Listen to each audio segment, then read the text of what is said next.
Seja muito bem-vindo a mais um programa de aconselhamento bíblico da IPP TV. Um programa onde nós aprendemos mais sobre a palavra de Deus e como ela transforma as nossas vidas. Hoje a gente vai conversar de um tema que vocês gostaram muito no ano passado. A gente trouxe alguns temas sobre finanças e o pessoal pediu mais. Então ele voltou para conversar com a gente sobre esse tema.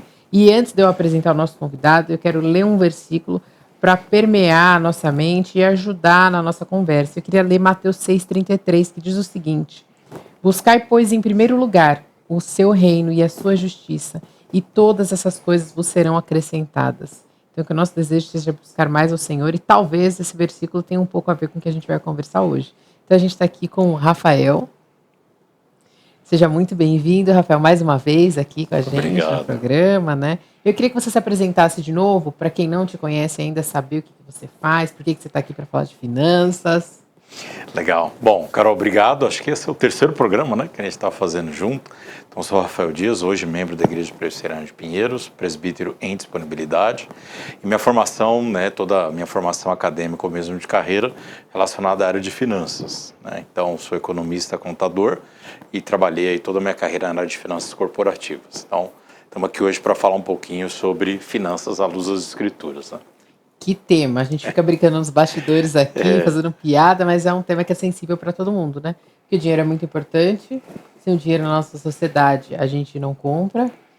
E muitas vezes a gente compra algumas coisas. Bom, não vou ficar, né, dando spoiler, vocês têm que acompanhar o programa inteiro. Eu já queria começar te perguntando, por que que a gente geralmente gasta mais do que a gente ganha? Legal. Bom, a resposta é muito simples. Então, o primeiro aspecto que a gente tem que considerar é o pecado. Então, o pecado, ele atingiu todas as nossas faculdades, ou em toda maneira pela qual a gente se relaciona com Deus e entre nós. E nesse caso específico, o pecado trouxe a ideia do consumismo, né? Então, que é o excesso do próprio conceito de consumo. Então, do ponto de vista de economia, o consumo é algo natural. As relações comerciais, elas acontecem. Então, o que é consumir? É você obter, né, através da compra, no caso, hoje na nossa sociedade, através do dinheiro, através da moeda, né, você vai obter bens e serviços. Então você vai adquirir, você vai comprar, seja um carro, seja uma casa, seja uma roupa, ou você vai contratar um serviço. Um cabeleireiro, você vai cortar o seu cabelo, né, ou você vai contratar um serviço qualquer que faça da sua vida algo melhor. Então você vai contratar alguém para te auxiliar na tua casa, né, na parte da manutenção e limpeza. Então o consumo é algo correto, se a gente pode dizer assim, faz parte do nosso dia a dia. Dentro da teoria econômica, a gente tem uma matéria específica que chama microeconomia, que estuda esse comportamento do consumidor. Tá? Então é uma matéria muito conhecida para aqueles que já cursaram economia ou uma matéria dentro do seu curso que entenda um pouco mais sobre esse tema. Isso é muito relevante. Mas como é que se estuda isso? Se estuda o comportamento de acordo com fatores que vão estar relacionados ao próprio consumidor, as suas restrições de renda, né, ou aquilo que ele pode fazer, ou fatores externos que não necessariamente estão na mão do consumidor, como a definição de preço, inflação e tudo mais.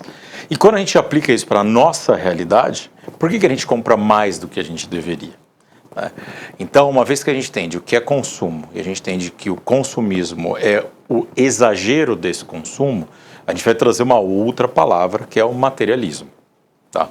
O materialismo ou o material em si, ele não é pecado. Tá? Então isso faz parte da nossa vida. Então a gente precisa de roupa, a gente precisa se locomover. Então tudo isso está correto. Mas o consumismo é o uso exagerado desse conceito do materialismo. É quando você passa a adquirir produtos e bens sem necessidade real. Tá?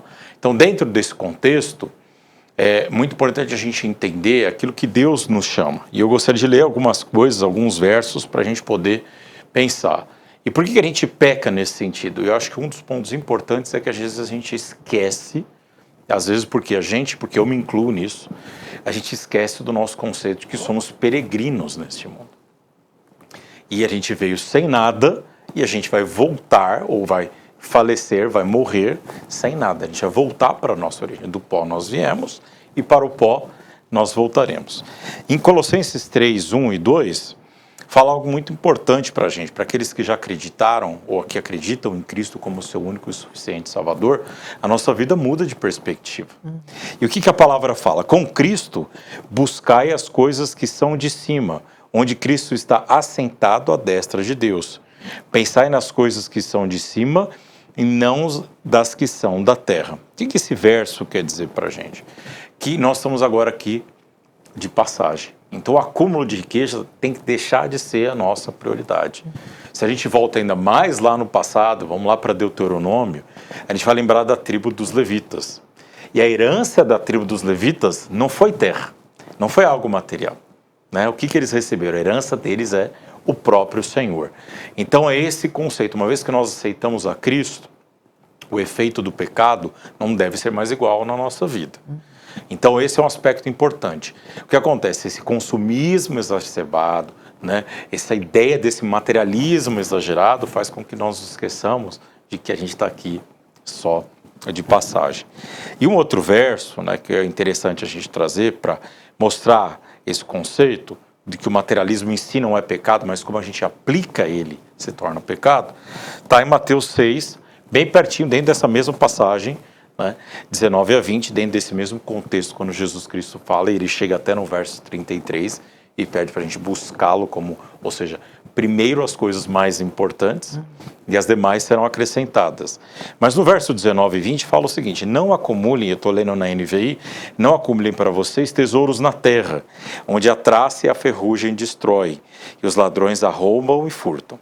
Mas acumulem para vocês tesouros no céu, onde a traça e a ferrugem não destrói, e onde os ladrões não arrombam e nem furtam. Então, o que Jesus Cristo está querendo dizer para a gente? Primeiro, não é pecado ter bens materiais.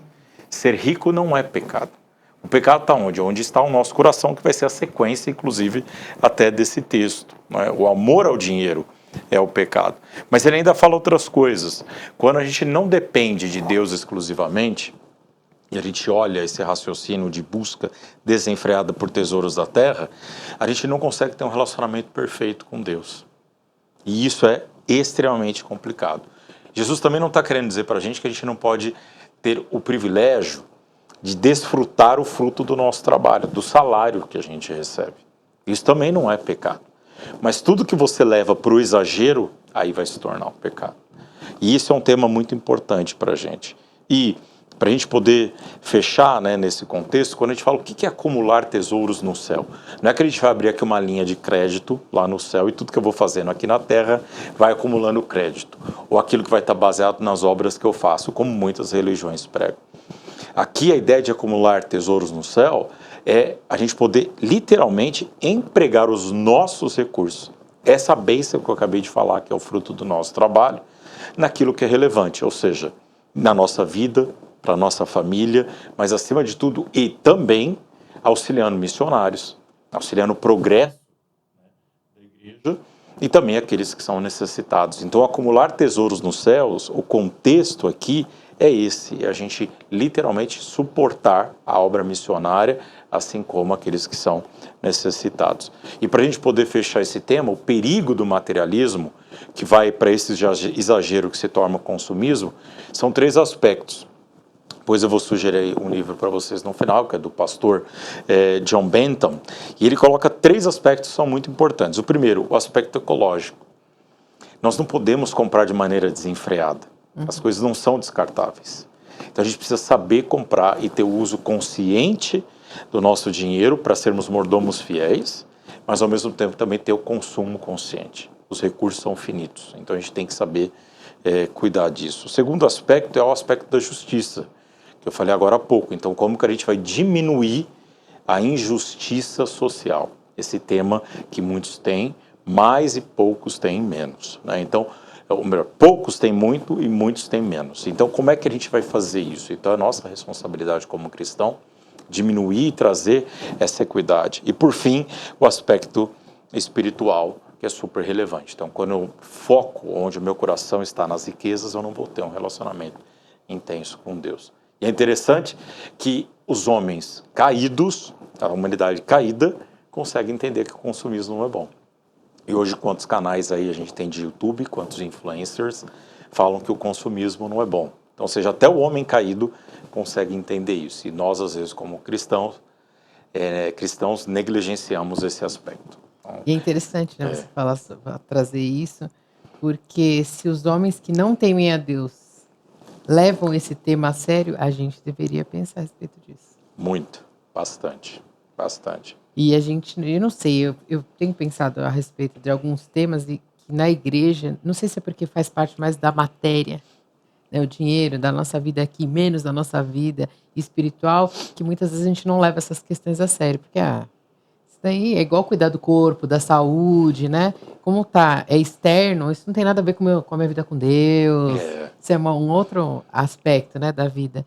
E como a gente precisa aprender a lidar com essas questões, tem tudo a ver com a nossa vida com Deus. tudo, exatamente, exatamente. E aí eu queria que você ajudasse a gente a diferenciar um pouco o que são necessidades e o que são desejos. Porque uma vez eu fui fazer uma consultoria e eu cheguei lá, mostrei tudo para eles, e ele falou: isso daí não é necessidade, isso daqui não é necessidade. Eu falei: mas claro que é necessidade. Ele falou: não tem nada disso é necessidade. Tudo que você está trazendo para a gente é o que você gostaria de ter. Da minha lista lá de uns 10 itens, uma coisa era necessidade. Eu falei: então, você está de brincadeira. E esse é um fator muito importante, principalmente agora, quando a gente está falando de finanças. Então, necessidade é aquilo que não cessa, aquilo que eu realmente preciso, o que é necessário para eu sobreviver. Tá? O desejo é aquilo que eu gostaria de ter, é o complemento, né? Então, aquilo que em inglês as pessoas falam assim, é o nice to have, é legal ter, mas não é necessário. Tá? Isso é tão interessante quando a gente olha essa dicotomia, ou a gente faz essa análise, que hoje, grande parte dos brasileiros, né, uma pesquisa que foi divulgada pela Confederação Nacional dos Dirigentes Logísticos, junto com o Sistema de Proteção ao Crédito, né, que é o SPC, fala que 44% dos consumidores fazem compras por impulso. Então, aquilo que não é necessário, aquilo que eu desejo, mas não é necessário. E desses 44, né, eles ainda analisaram e viram que 41% desse novo 100%, né, as pessoas estão endividadas. Então a pessoa compra o que ela não precisa e ela já está endividada. E esse é um perigo muito grande, principalmente agora falando para nós cristãos, porque isso traz uma ideia de que isso pode se tornar um comportamento, e um comportamento indesejado. Ele se torna repetitivo. Nesse momento, a gente está estudando um livro sobre santidade, e a gente vai ver um dos capítulos, né, que vai falar sobre os nossos pecados recorrentes, que diminui ou que atrapalha muito o nosso processo de santificação progressiva. E esse é um dos pecados, o consumismo é um desses pecados, essa compra impulsiva, ou seja, eu não vou entender o que é um desejo, aquilo é um desejo, aquilo não é uma necessidade, e aí eu faço uma compra que não tem, ou ela realmente não é relevante. Por que a gente tem que tomar muito cuidado com isso? Porque a partir do momento que eu vou só, literalmente, olhando para os meus desejos, eu vou satisfazendo os meus desejos, isso vai criando, literalmente, até um vício na gente. Porque esse vício de você comprar, de você ter o poder, de você definir, né? Se a gente volta num passado, antes as grandes definições de consumo, elas eram feitas pelas empresas. Então vamos voltar lá no começo da administração, quando o Ford começa a fazer a sua produção, né? Então, ele cria um veículo naquele momento que custava $500 e as pessoas conseguiriam se locomover, né? Naquele momento, ele falou, todo mundo quer ter um carro. Legal, ótimo, você pode ter um carro, desde que ele seja preto. Vem a General Motors, né, com o engenheiro Chevrolet, que tem esse nome também, e ele muda esse conceito. Então você começa a ouvir o seu consumidor. Ah, mas eu queria em outras cores, eu queria outra versão, eu queria não sei o quê, pá. Então, ou seja, é quando o momento sai do poder das empresas, passa para o consumidor e você começa a ter agora a palavra da moda, o collab. Ou seja, é uma cooperação. E isso é um sentimento, né, que o pastor comenta, né, o John Bentham, que traz uma sensação de poder muito relevante. E isso a gente gosta. Se a gente gosta, nesse caso é um pecado e isso a gente vai alimentando algo que a gente não deveria, né? Então, a gente tem que ter muito cuidado como cristão, entender aquilo que a gente realmente precisa e aquilo que a gente deseja. Vou pegar um exemplo básico, todos nós precisamos de água, certo? Mas eu preciso tomar aquela água famosa, a Voss, não sei nem se essa é a pronúncia, naquele VOSS. Não, uma boa água cristal ou uma prata, não estou fazendo nenhum comercial aqui, óbvio, não é a ideia, mas ela vai saciar a minha necessidade da mesma maneira. Só que aí eu vou subir um degrau e vou começar a comprar águas, né? Como é que a gente fala? A gumertização da água.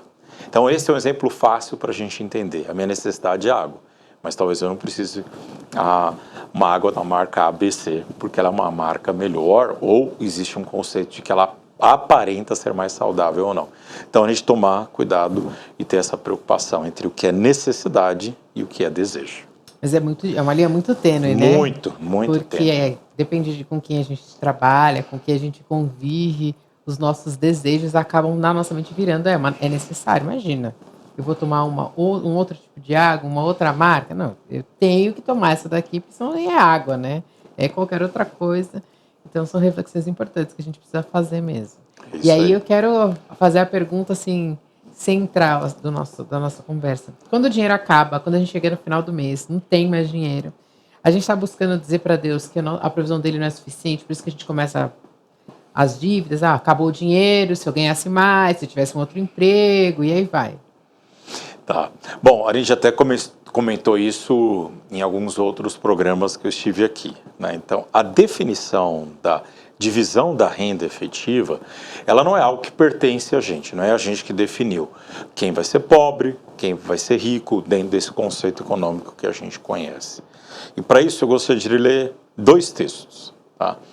Primeiro, ou trazer a ideia de 2 coisas que é importante para a gente. Primeiro, o conceito da mordomia real, então, ou seja, qual é a minha função na hora que eu me relaciono com Deus, quando eu estou administrando os bens que Ele me deu. E o segundo que a gente vai ler é a questão do contentamento que Paulo explica para a gente em Filipenses. Eu vou ler esses 2 textos. O primeiro está em 1 Coríntios 4:2, que fala como que deve ser esse mordomo, aquele que administra. Então, ora, além disso, o que se requer dos despenseiros é que cada um deles seja encontrado fiel. Então, essa é uma meta que a gente tem. Então, eu tenho que ser fiel àquilo que Deus me pede. E outro aspecto que ele traz para a gente é o aprender o contentamento. Quando você faz a pergunta, mas será que eu estou falando para Deus que eu não estou contente ou isso que Ele está me dando não é suficiente? Então o que Paulo fala para a gente aí na carta de Paulo, né, que ele escreveu aos Filipenses, nos versos 11 e 12 do capítulo 4. Não estou dizendo isso porque esteja necessitado, pois aprendi a adaptar-me em toda e qualquer circunstância. Sei que o passar necessidade... Sei o que é passar necessidade e eu sei o que é ter fartura. Aprendi o segredo de viver contente em toda e qualquer situação, seja bem alimentado, seja com fome, tendo muito ou passando necessidade. Ele fala 2 vezes aqui, ou ele utiliza 2 vezes o verbo aprender. Então, se contentar com aquilo que Deus nos deu, é algo que a gente tem que aprender.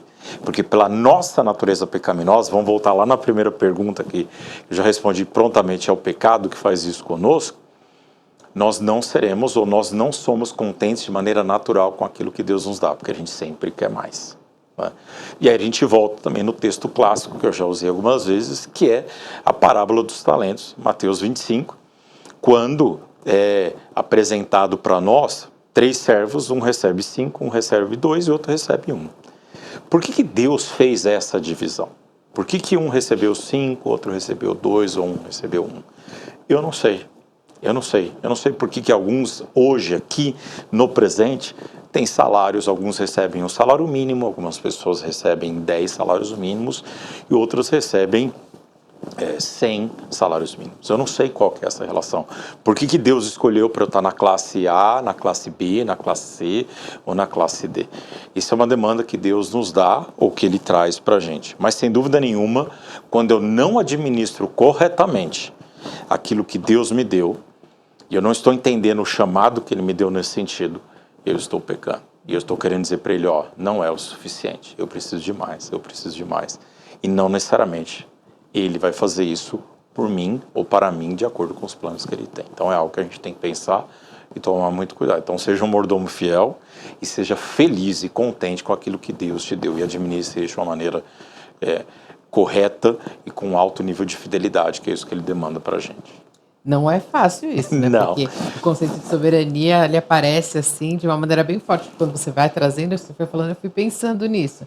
Porque a gente acha que Deus tem a ver com a nossa fé e não tem muito a ver com essas questões também, né? De eu morar onde eu moro, viver de jeito. Às vezes tem muito a ver com algumas escolhas que a gente acabou fazendo pelo meio do caminho, mas a gente não pode perder de vista que tem esse aspecto muito importante também.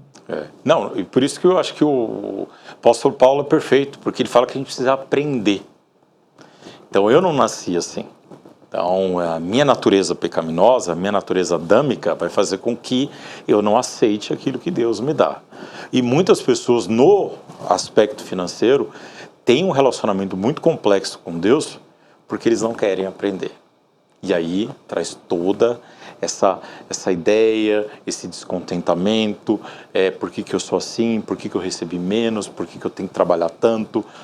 E a gente esquece que a maior necessidade do ser humano não é a parte financeira. A maior necessidade do ser humano é o relacionamento, é a parte espiritual da nossa vida. Então a maior necessidade que nós temos é a salvação em Cristo Jesus. Se eu tenho isso, eu tenho tudo. Então, esse é um princípio super importante que a gente tem que ter. O que vem depois disso, aí são bênçãos.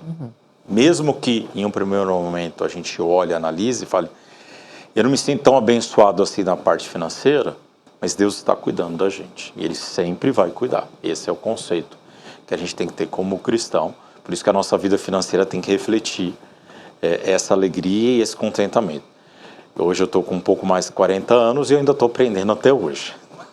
Aqueles que têm mais experiência também vão poder falar a mesma coisa. Então a gente vai aprendendo a se contentar, assim como Paulo fez. Que a vida é dinâmica, né? Eu fico pensando, quando a gente acha que a gente aprendeu alguma coisa, muda. Não, acabou. Mudou tudo. Mudou Aí a gente tudo. tem que reaprender, né? Viver coisas novas. E eu queria falar agora um pouquinho sobre dívidas. Tá. As dívidas, elas podem revelar que a gente deseja viver de uma maneira independente de Deus. Já que Ele não dá aquilo que eu quero, então eu vou fazer umas dívidas, pegar os empréstimos, vou seguir o meu caminho aqui. Eu entendo que sim.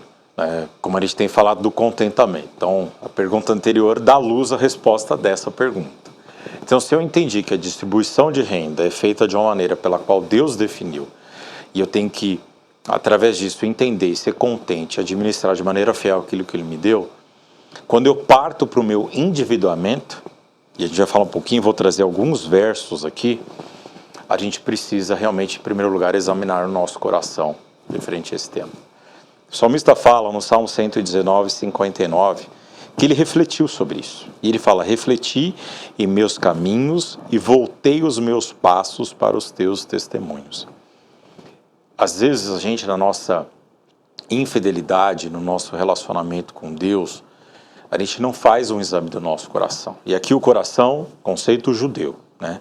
Então a ideia da mente, do corpo e da vontade, né? Então aquele conceito mais amplo do que é o coração. Então a gente precisa examinar, a gente precisa refletir nos nossos caminhos e voltar para aquilo que Deus nos ensina.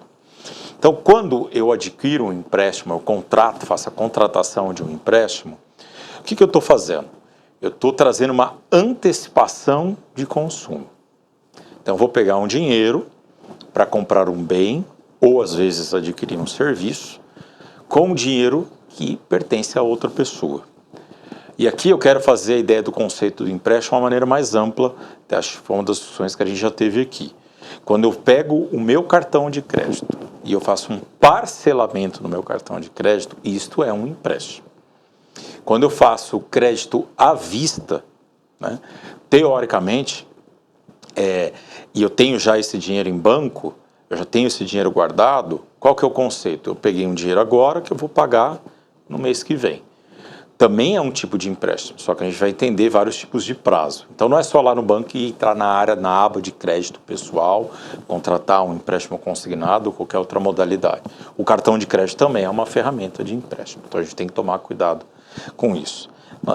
Então, hoje, para você adquirir um cartão de crédito é muito rápido. Você liga no banco, ele te manda um cartão com limite X. Ou se eu quero contratar um empréstimo normal, eu vou lá, 2, 3 cliques, pronto, contratei um empréstimo.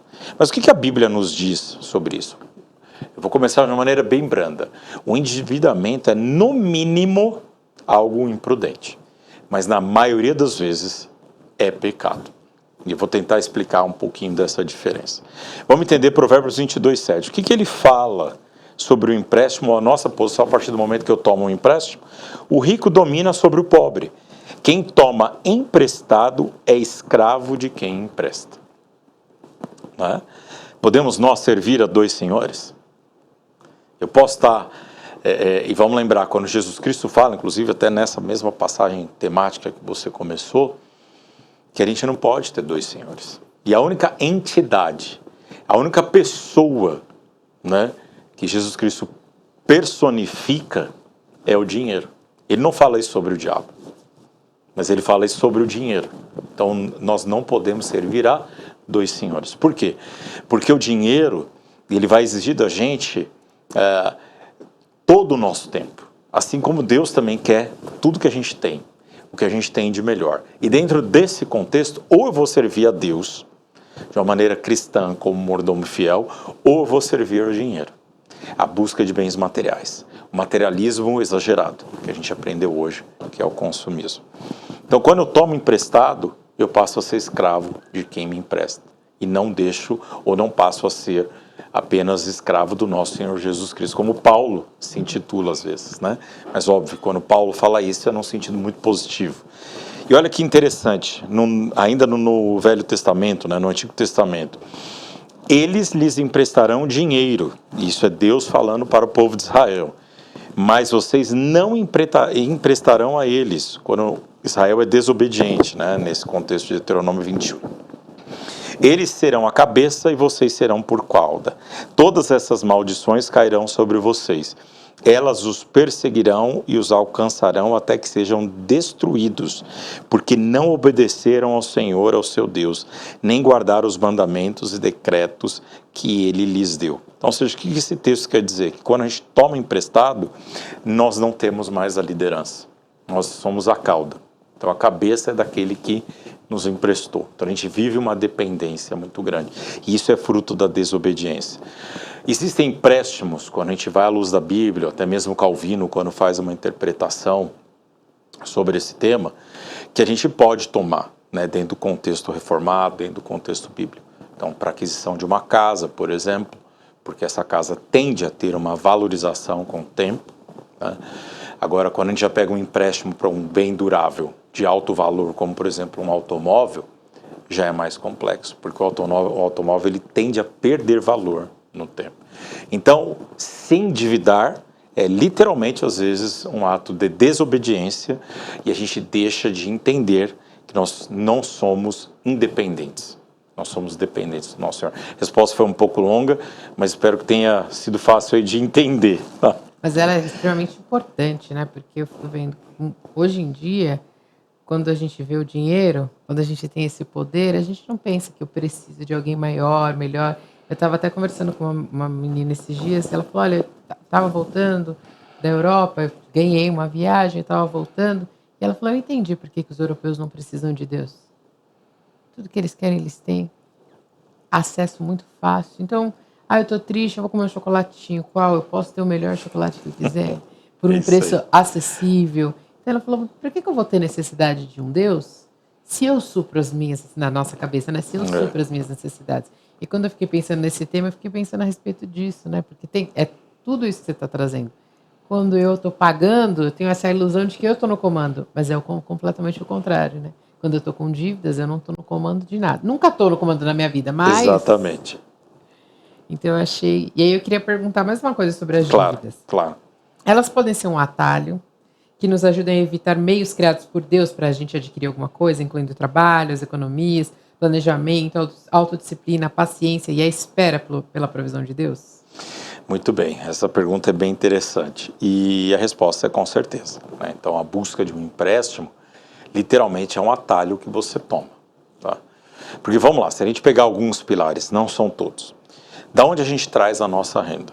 Do ponto de vista bíblico, né? Então como que Deus nos abençoa para termos o nosso dinheiro?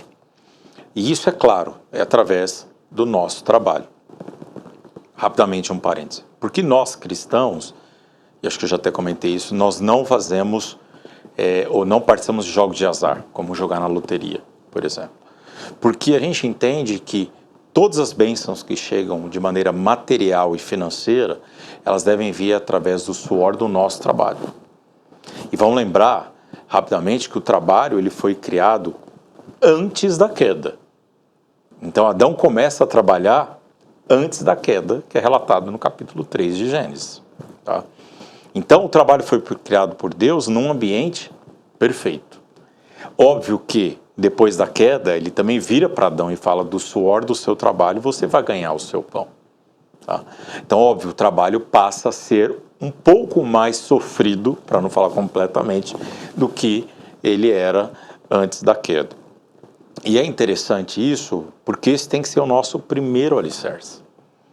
Então, como que Deus irá prover em um primeiro momento? Dando o meu trabalho. Então, se eu pego o empréstimo, eu estou tomando um atalho. Porque a primeira premissa é: eu preciso trabalhar, gerar a minha renda, e dessa renda eu serei abençoado.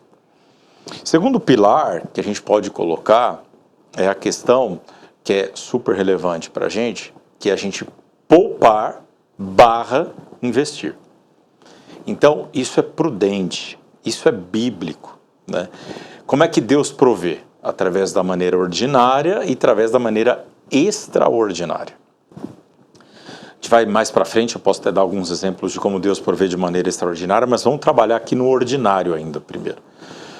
E em Provérbios fala que a gente tem que guardar, porque na casa do sábio ele tem azeite, ele guarda o azeite, mas o ímpio ele gasta tudo que ele tem. Então, o poupar / investir faz parte do nosso relacionamento intenso com Deus na área financeira. Óbvio, mais uma vez, do ponto de vista do mordomo.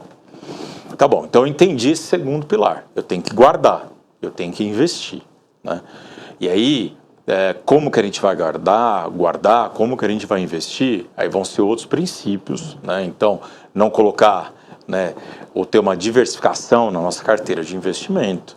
Então, não vou colocar tudo na poupança, não vou colocar tudo numa renda variável, como ações, por exemplo, onde a volatilidade é muito grande, né? Então, você vai ter que ter maneiras pelas quais o mordomo vai fazer de maneira diligente e fiel. E o terceiro pilar, né, que é muito importante, a gente esquece, é o que está lá em Atos 20, onde Jesus Cristo fala, né, Paulo, refraseando, né, fala que é mais bem-aventurado é dar do que receber. São palavras de Jesus Cristo falando isso. Então, para a gente, esse tem que ser o terceiro pilar. Então, vamos lá. Quando eu entendo que eu tenho que trabalhar para gerar a minha renda, quando eu entendo que eu preciso poupar / investir, aqui eu estou falando de planejamento, foi a pergunta que você falou, né? E eu ainda entender a questão da minha autodisciplina, a minha paciência, né? Então, o que Deus está querendo dizer aqui? Não antecipe o seu consumo. Porque quando você poupa, você tem que poupar com a visão futura, né? Então, para a nossa aposentadoria, desde que isso não seja uma busca obsessiva, porque aí é pecado, né? Mas ao mesmo tempo também para você poder adquirir os seus bens, que seja a sua casa, que seja o seu carro, que seja um telefone celular, que seja algo assim, né? E, além disso, a questão da gente esperar a provisão divina. E aí entra o terceiro pilar, que é a doação. Porque existem pessoas hoje que estão esperando e elas precisam. Então, quando a gente está aqui na nossa igreja, né, e a gente está, e quando eu digo nossa, não a Igreja Presbiteriana de Pinheiros, mas para todos aqueles que nos ouvem, que congregam nas suas respectivas congregações, né, nas suas respectivas igrejas, como que a gente abençoa os outros que precisam. Então, essa provisão, ela é muito importante. Então, o conceito, né, para a gente é muito importante. E acho que o que eu quero fechar nessa pergunta é pensar o seguinte: poupar é o meio que nós confiamos em Deus, porque Ele está provendo de maneira ordinária. Acumular, aí é o perigo, porque quando você começa a acumular, você substitui literalmente a provisão divina por aquilo algo que nós temos, que é aquele conceito daquele jovem que olha para ele olha né, a sua produção e fala, ó, mas você pode ficar tranquilo porque eu tenho que construir outro celeiro para guardar. Louco, hoje mesmo pedirei a sua alma, né? Provérbios 11:28 fala o seguinte: quem confia nas riquezas cairá, mas os justos reverdecerão como a folhagem verdejante.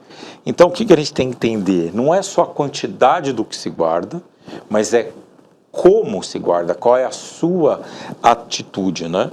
E a gente não pode ter essa loucura por essa poupança excessiva. Não, estou cuidando para minha família, é o meu futuro, tal. E quando a gente vê, a gente está deixando de abençoar pessoas que precisam hoje desse dinheiro. Então, sem dúvida nenhuma, o endividamento ele é um atalho onde a gente deixa de confiar em Deus para que Ele possa prover. Aí a gente vai para o conceito também do extraordinário, que a gente precisa ver Deus também provendo na nossa vida de maneira extraordinária. Eu sei que você já falou um pouco sobre isso, né? Mas eu quero perguntar para você que está assistindo aqui, guardar, assim, fica bem gravado na mente e no coração. Mas que mensagem a gente está mandando para Deus quando a gente apela para as dívidas ao invés de viver com aquilo que Ele proveu? O que a gente realmente quer dizer quando a gente pega um empréstimo, e não um empréstimo que você disse, né, que é o bom tipo de empréstimo? O que isso reflete sobre a nossa visão, como a gente enxerga o Senhor? E o que isso diz sobre a soberania, a bondade, a sabedoria e o tempo certo de Deus para as coisas? Hoje as perguntas estão bem complexas, né? Carol hoje ela realmente caprichou. Bom, para mim acho que a resposta eu colocaria em duas frases. Primeiro, que a gente não entende a dependência que a gente tem que ter de Deus. Porque mesmo guardando, mesmo poupando, o conceito, mais uma vez, não é que a gente está substituindo Deus. A gente está honrando Deus através dos recursos que Ele nos deu, olhando para o futuro e sendo precavido. De maneira muito simples, a história de José, certo? 7 anos de fartura, 7 anos de escassez. Então eu guardei nos meus 7 anos de fartura para que eu possa ter a bênção nos meus 7 anos de escassez.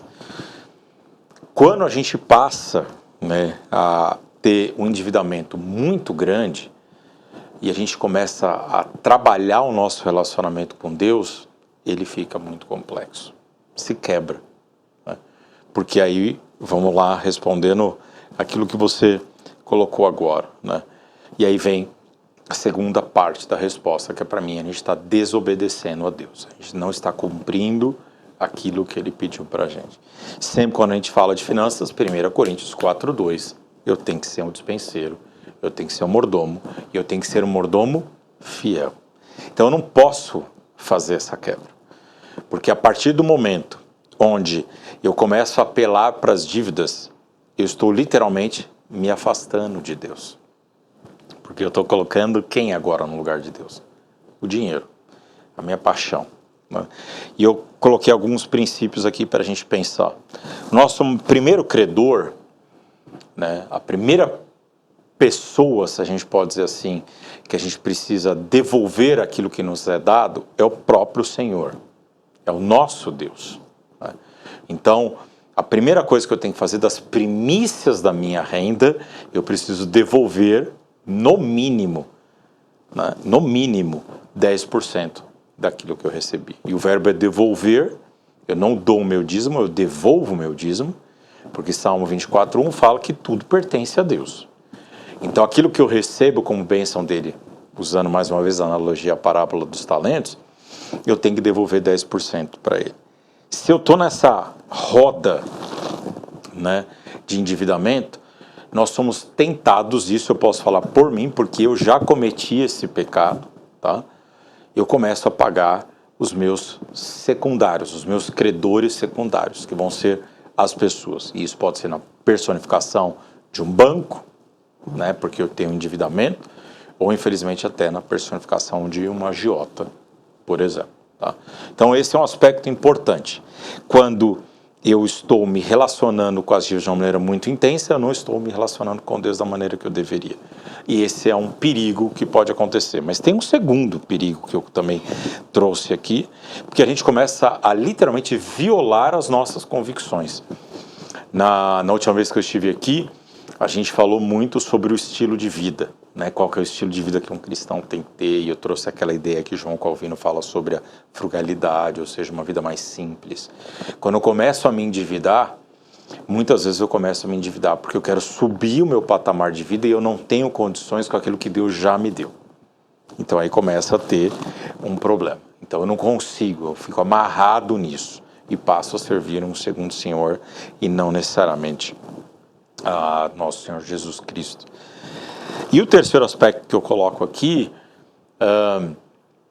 e é um exemplo para a gente pensar, hoje todos nós temos as nossas rendas, cada um, você, eu, ou as pessoas que estão nos assistindo. Se eu estou muito endividado, às vezes eu começo a ser escravo da minha renda atual e do meu trabalho. Mas agora vamos colocar uma situação na qual nós estamos trabalhando numa empresa que não tem valores éticos, que vai contra os princípios de Deus. E você está tão endividado que você não tem condição de pedir demissão. Você sabe que você está fazendo errado, você está sendo conivente com aquela fraude, você está pecando literalmente, né, de acordo com aquela função que você tem, e você não pode pedir demissão. E você passa seu dia inteiro lutando contra aquilo. Então, quando eu estou muito endividado, eu vou ter um conflito como esse, por exemplo. Isso é mais comum do que a gente imagina, né? Então, ou seja, aqui eu poderia trazer diversos exemplos, mas a ideia é essa: quando nós estamos aí apelando para as dívidas, né, a gente não está olhando para aquele que nos proveu. E eu estava ouvindo uma passagem do reverendo Hernandes, que às vezes a gente confia mais na provisão do que no provedor. E isso é um grande perigo que a gente tem. Então nós como cristãos, vou voltar de novo nesse tema do poupar. Quando eu estou poupando, eu estou criando uma provisão. Eu estou criando algo para que se alguma coisa aconteça, eu tenha um dinheiro, né? Mas eu não tenho que confiar nesta provisão. Por isso que o acúmulo é pecado. Porque o acúmulo você substitui Deus. E você começa a acreditar e colocar o seu coração naquela quantia financeira. A gente tem que confiar no provedor. A gente tem que confiar em Deus, né? E isso vai fazer toda a diferença na nossa vida.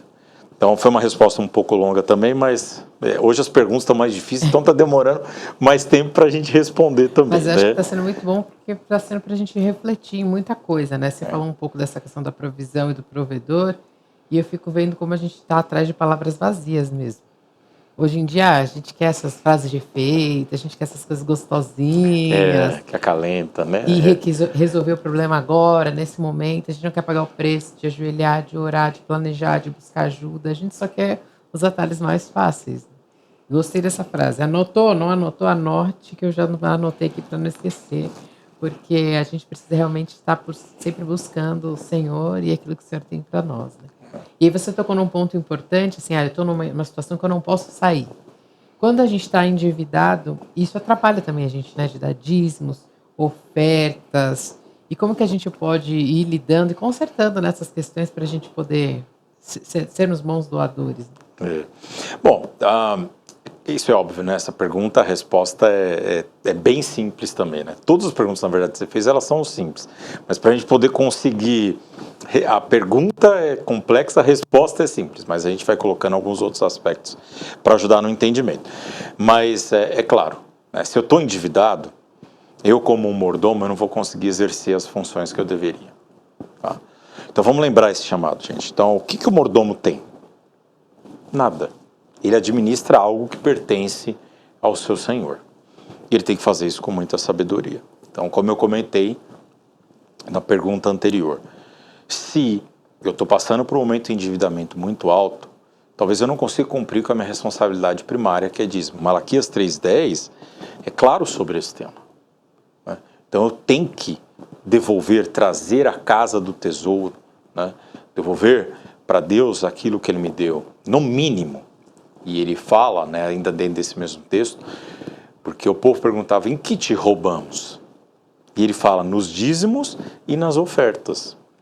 Então, ou seja, a oferta também tem que fazer parte desse pacote. Se eu estou muito endividado, será que eu vou conseguir fazer uma doação para esse tema que a gente tem aqui na nossa, agora falando especificamente da Igreja Presbiteriana de Pinheiros, a questão dos poços artesanais, onde a gente vai lá e extrai a água?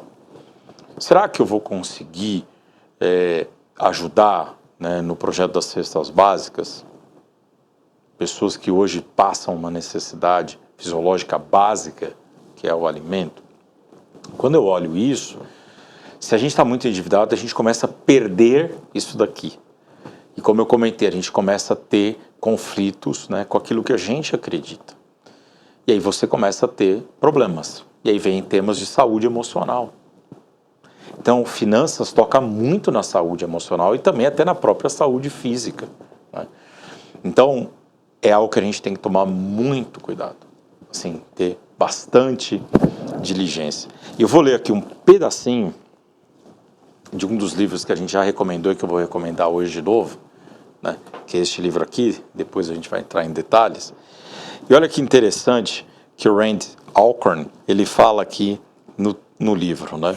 Se todos os cristãos evangélicos, imagina essa situação, estivessem sem dívidas, centenas de milhares de dólares seriam liberados para o reino de Deus. Vão voltar. O que é acumular tesouro no céu? É quando a gente suporta a obra do reino de Deus. Nossas famílias serão mais fortes, porque as pressões financeiras causadas pelo endividamento são fatores importantes em mais de metade dos divórcios. Então, ou seja, se eu realmente tenho um compromisso real e eu não estou endividado, eu vou conseguir abençoar muito mais famílias. Eu vou conseguir trabalhar e vou conseguir fazer com que o reino de Deus, então volta lá no verso que você abriu a nossa conversa de hoje. Então, buscar em primeiro lugar, né, o reino de Deus e a sua justiça. Então, o que acontece? Se nessa situação hipotética que o autor do livro coloca, que todos os cristãos evangélicos não estariam endividados, como que a gente poderia estar suportando a obra do reino? E aí fica uma pergunta para cada um de nós. Eu estou sendo diligente como mordomo? Eu estou cumprindo o meu chamado como mordomo? Se eu estou cumprindo o meu chamado como mordomo, vai dar tudo certo. Então eu vou conseguir suportar a obra e fazer e acumular tesouros no céu. Para a glória de Deus, não para mim, porque o dinheiro vem dele mesmo. Então ele me deu para eu devolver para ele, para que o reino dele possa crescer. Então como é que a gente vai cumprir isso? É uma pergunta que a gente tem que responder com bastante diligência, né? Olha, eu falei que eu brinco com os meninos que eu chamo o Rafael aqui para eu aprender um monte, para Deus falar para ele, porque realmente a gente precisa pensar muito nisso. E a próxima pergunta que eu vou fazer, eu achei legal, que eu pensei um pouco na questão de Jacó e Esaú, né? Será que a gente está hipotecando o futuro para a gente pagar os caprichos do presente? Será que quando a gente faz isso, a gente vai hipotecar Deus também? Ao presumir que se a gente fizer aquilo que a gente quer fazer, a gente, né, vai estar fazendo, vivendo em desobediência e tudo bem, né? É só um pouquinho, é só até... Eu gostei, essa pergunta é muito boa, aliás, todas foram muito boas, mas sim, nós estamos sendo desobedientes, literalmente, com Deus. Então, e eu gostei da terminologia que o autor do livro usou, que ele coloca assim, nós estamos obrigando a Deus a prover algo para nós por causa do nosso pecado. Óbvio que a gente não obriga a Deus. Ele trouxe aqui um conceito figurado.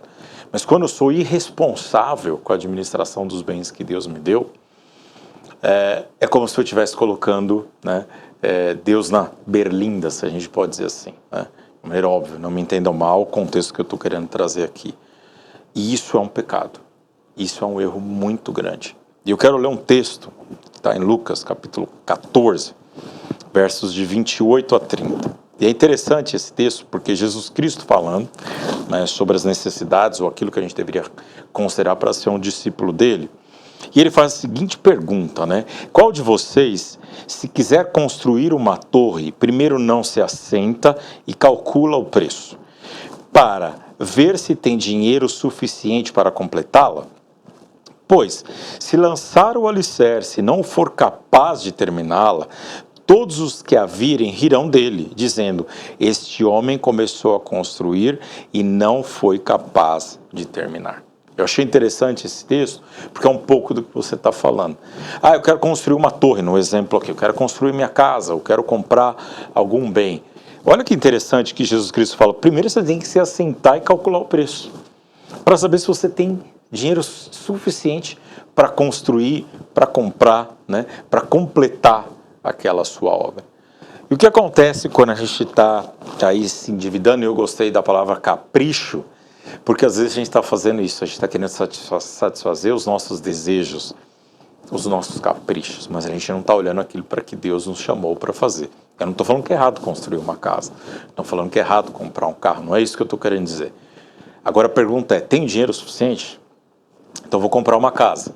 Tudo bem, todo mundo sabe que quando você vai comprar uma casa, existem vários impostos que você precisa ter na hora da aquisição da casa que você tem que pagar, né? E impostos que virão depois, que é também o nosso querido IPTU. Quando eu compro um carro, né, você também vai ter o IPVA, você vai ter, né, o seguro, que esse, aliás, é um outro tema importante um dia para a gente falar. Olha, é bom, né? hein? Seguro de vida, seguro de carro, tal. Também tem uma visão bíblica que a gente tem que ter sobre esse assunto. Mas será que a gente faz todos esses cálculos? Será que a gente olha antes de fazer aquilo? Ah, então eu vou comprar um celular, legal, tal, mas aí você vai ter que ter uma conta, você vai ter isso, então a gente tem que olhar sempre o preço total. Jesus Cristo está falando, então assenta e calcula o preço. Tem dinheiro para completar? Então vai lá e faz. Não tem? Não lança o alicerce. Porque ele fala depois, as pessoas irão rir, as pessoas irão zombar de nós, porque a gente não fez isso corretamente, né? Então, a gente tem que tomar bastante cuidado com esse tema. E é importante a gente entender, voltando à parábola dos talentos, Deus não planejou uma vida miserável para a gente, do ponto de vista financeiro. Ele pode ter planejado uma vida simples, mas não miserável. E a gente tem diversos ministérios, né, sendo ele encabeçado pela junta diaconal de maneira muito especial da assistência social, para nos ajudar, né? Então, quando você está numa situação muito complexa, onde você realmente não tem dinheiro e você precisa comer, então Deus vai prover as necessidades básicas sempre, alimentação, comida, lugar para morar, Deus vai cuidar disso para nós. Só que quando a gente começa a fazer algo olhando lá na frente, sem ter a noção clara, se a gente vai conseguir completar, usando o nosso exemplo, a nossa torre, a gente tem que ser um mordomo um pouquinho mais precavido e cumprir aquilo que Deus nos pede. Então, uma pergunta que não quer calar, o que a gente faz quando o dinheiro acaba? Muito bem, então a gente vai voltar no nosso conceito do extraordinário e o conceito do ordinário. E eu preciso incentivar todos nós ainda a acreditarmos no nosso Deus do ponto de vista de milagres. Deus opera milagres na nossa vida. Deus cuida de nós de uma maneira extraordinária. E se a gente volta na história de Eliseu, quando ele chega na casa de uma mulher, né, de uns discípulos dos profetas, e ela tem uma dívida que ela pode inclusive perder a própria salvaguarda, né, dos seus filhos para que eles se tornem escravos. Eliseu chega lá e fala para ela, pega todas as vasilhas que você tem e você vai pegar o seu azeite e você vai encher todas as vasilhas. Ela tinha pouquíssimo azeite, mas ela cumpriu, ela confiou em Deus, que Deus iria prover. E ela foi enchendo, foi enchendo, foi enchendo. Foi enchendo. Chegou uma hora que ela não tinha mais. E quando ela não tinha mais, né, ela chega e ela fala, ela foi lá, contou tudo ao homem de Deus. Eu estou aqui em 2 Reis, capítulo 4, verso 7. Ela foi lá e contou tudo ao homem de Deus, que lhe disse, vá e venda o azeite, pague suas dívidas.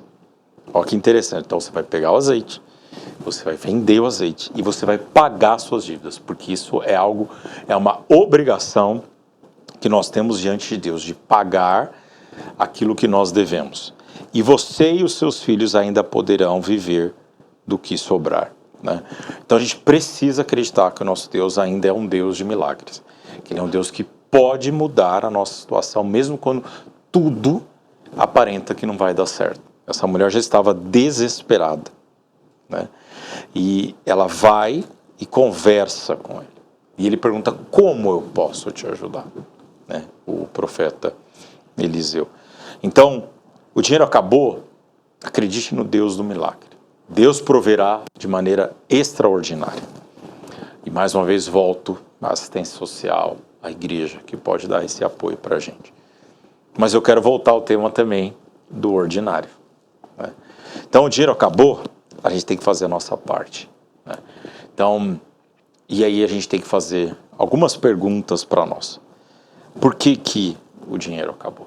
O que aconteceu? Eu até comentei na vez passada e eu já conversei com muitas pessoas nesse tema relativo a finanças pessoais, e eu não me recordo de pessoas que se endividaram para comprar o básico, de maneira primária, né? Então, a pessoa começou a se endividar para comprar comida, alimento, né, roupa e tal, né?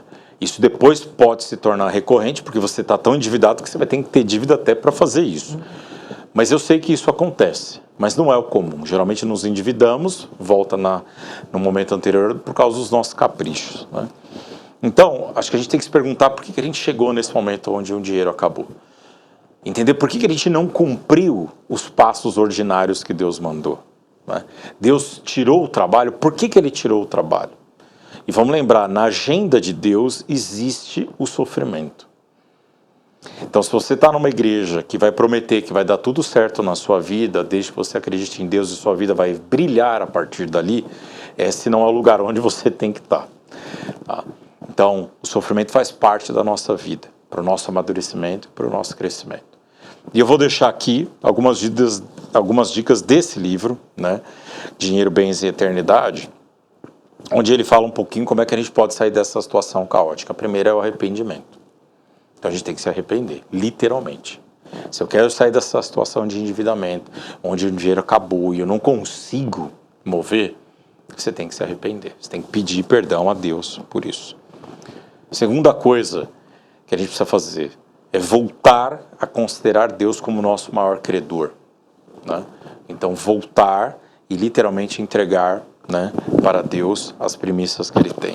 A terceira coisa, pare de se endividar. Não incorra em novas dívidas. Quarta coisa que ele coloque, elimine de maneira sistemática as dívidas existentes. Então vai orar, vai se arrepender, vai pedir a Deus e vai correr atrás e vai trabalhar. Vai fazer o que é necessário para você trazer renda, para você poder eliminar as suas dívidas. Começa da menor para maior, para você ter aquele sentimento de eu comecei a pagar as minhas dívidas, então eu tinha 10, agora só tenho 9, agora só tenho 8, e você vai rapidamente, isso até é um efeito psicológico para a gente pensar. Fazer uma cirurgia plástica no cartão de crédito. Para de usar o cartão de crédito, pelo amor do nosso Senhor Jesus Cristo. Pare de se endividar com a modalidade mais fácil de crédito que tem na nossa mão, tá? Para de racionalizar o hábito do endividamento. Então as pessoas não ficam endividadas para isso, para aquilo, para aquilo, para aquilo. Existem alguns empréstimos que nós entendemos que existe que é possível ser feito, mas mesmo assim tente não se endividar. Para comprar a sua casa e olhe lá, tá? Bom, se a dívida parece a melhor escolha, vai devagar. Então vai se endividando, mas vai se endividando de uma maneira que você consiga pagar a sua dívida. Aprenda a diferença entre economizar e gastar. Quando você começar a pagar as coisas à vista, o sentimento é diferente. Você também vai sentir que você está glorificando a Deus. Também não vai comprar um monte de coisa. Cuidado com o consumismo, né? Liste suas dívidas, né? Isso é super importante, entender o que você tem e precisa fazer.